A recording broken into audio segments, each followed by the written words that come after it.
Hello and welcome to 50 MENA Leaders with me, Laura Buckwell, where we sit down with a host of regional business pioneers who are spearheading change around the world and at the same time celebrating excellence in innovation that's emerging from the Middle East and North Africa region.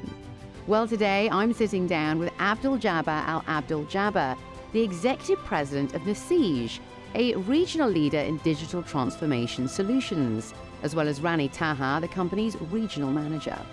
From providing the first online service in the region and first internet access in Saudi Arabia, to building the first fully integrated learning platform on the cloud in the region, we will be discussing the different generations of digital transformation and how the company continues to innovate to stay ahead of the curve. We will also take a look at what exactly differentiates them from global technology providers, as well as some of the opportunities over in the Kingdom of Saudi Arabia.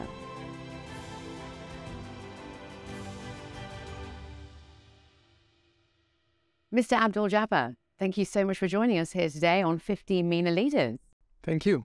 Pleasure is mine. So let's start off with Naseej, your company, and let's start from the beginning. And for anyone watching here today who might not know exactly what Naseej is, tell us a little bit more about the company. Oh, certainly. Naseej is a digital transformation enabler or agent. We started back in 1989 and predominantly working with the education sector and the cultural sector as well because of the similarity in the research and information fields. And since we started, we were always striving to help our clients do their business using digital capabilities. Back then, it wasn't called digital transformation, it was called automation. Now, the terminology is digital transformation. We started in Riyadh, and we grew over time to cover a footprint that covers the entire region. Naturally, the GCC is the largest business contributor to our operations, but we operate throughout the Arabic countries from Morocco to Yemen. We are expanding and it's increasing, and we have ambitions even to go beyond the region. So tell us a little bit more about you. I want to get to know you and your leadership style a little bit more. So how has that evolved over the years?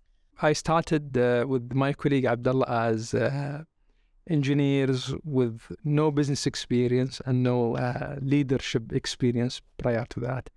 However, the style and the character didn't change much. Me and Abdullah were passionate. We wanted success. So our approach to our colleagues were we are all one team to achieve one mission. We enabled and provided the room for our colleagues to really contribute and take decisions and make mistakes. And that helped over time to create a culture of trust and openness and family within Naseej. Today, out of the 450 individuals, we hope that that DNA has trickled down from the early team that we were lucky to have in the beginning. So what key pieces of advice do you have for anyone that's watching this, that is looking to get into this sector? Well, what's your key piece of advice? So if you like what you're doing, if you believe what you're doing, I think that takes you a long way. Even if thing doesn't become successful in one attempt, it might be successful in another attempt. So I think the best advice is, if you like it, that's okay, you can go through it. Doesn't necessarily mean that you'll be successful. It will also be difficult if you don't like what you're doing. So I think that's maybe the best advice one would give. What are you most excited about then, sort of going forward when it comes to Saudi Arabia and digital transformation? Is there anything in particular that you're most looking forward to? Oh, absolutely. Definitely. There are areas that I think is creating a lot of enthusiasm within Naseej. One is certainly the education. Education sector hasn't been, I'd say, disrupted in the same way other industries have. Although for the past maybe 20 or less years, a lot of debate within the education community about the education models and its fit and its suitability.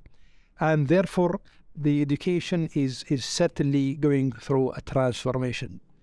And we feel extremely fortunate that we are providing solutions that are making or giving flexibility to the education institute to make change and to be able to adapt and embrace directions that could be different from what they're doing, and that is because of the openness of the systems that we are providing, and that is really is one of the driving let's say energies behind what we are doing. So what are your hopes for the industry going forward, and how exactly are you hoping Naseej will align with that forecast?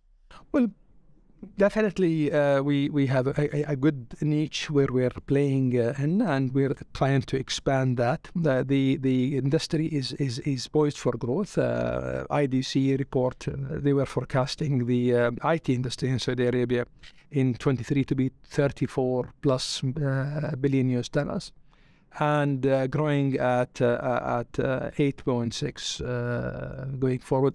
Our niche, which is the solutions and the software, especially the cloud, is growing at a faster rate, I think 11 plus. So there is huge growth in demand, and we feel lucky that we are in a center of some of the requirements, whether it is the cloud offering, the training, the education, the knowledge management, the artificial intelligence. And therefore, we see an increasing role and capability for Naseej to have an impact in the industry. Well, we wish you nothing but the best going forward. And thank you so much for sharing with us here today. Thank you. Thank you. Thank you.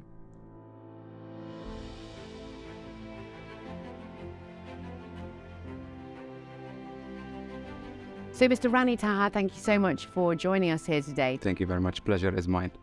So let's go straight into the growth story of Naseej across the GCC, and what sort of potential is there across this region, and why do you think? So we expanded out of KSA into Kuwait first, and soon after we expanded into Dubai. Our regional presence in Dubai, our regional office in Dubai, has empowered us to go into to do business in other regions. So we started serving customers in Qatar, in Oman, in Yemen. At a later stage, Qatar has been established as an independent office operating on its own. Additionally, we also did expand into North Africa. So we served customers in Tunisia and Morocco and Algeria. And similarly, an office was established as an independent entity operating and serving our customers in Lena. So tell us a little bit more about your regional presence and what differentiates you in particular from different global providers. For over 3 decades, we've been operating close to our customers. We share with them the same understanding. We share with them the same challenges, the same environment. So that has enabled us to have a thorough and deep understanding of the challenges that they're facing, and understand the requirements and offer services and solutions that are matching their needs. But the last question I have for you is, what sort of plans do you have in terms of expansion beyond the region then? What sort of is a nice growth potential for your company? We do have ambitious plans, and we hope that they will materialize, although the date is not set. But we always take into consideration when designing our solutions, when designing our products, when we design our services, that we want to go global. And we always take into consideration the latest technologies and international standards, whether it is related to technology, whether it is related to data, privacy, or information security. We wanted always our products to be competing level, let's say a competing level globally, and we want to be able to compete globally. Well, thank you so much for getting us up to date on your growth story at Naseej. Thank you so much. Thank you.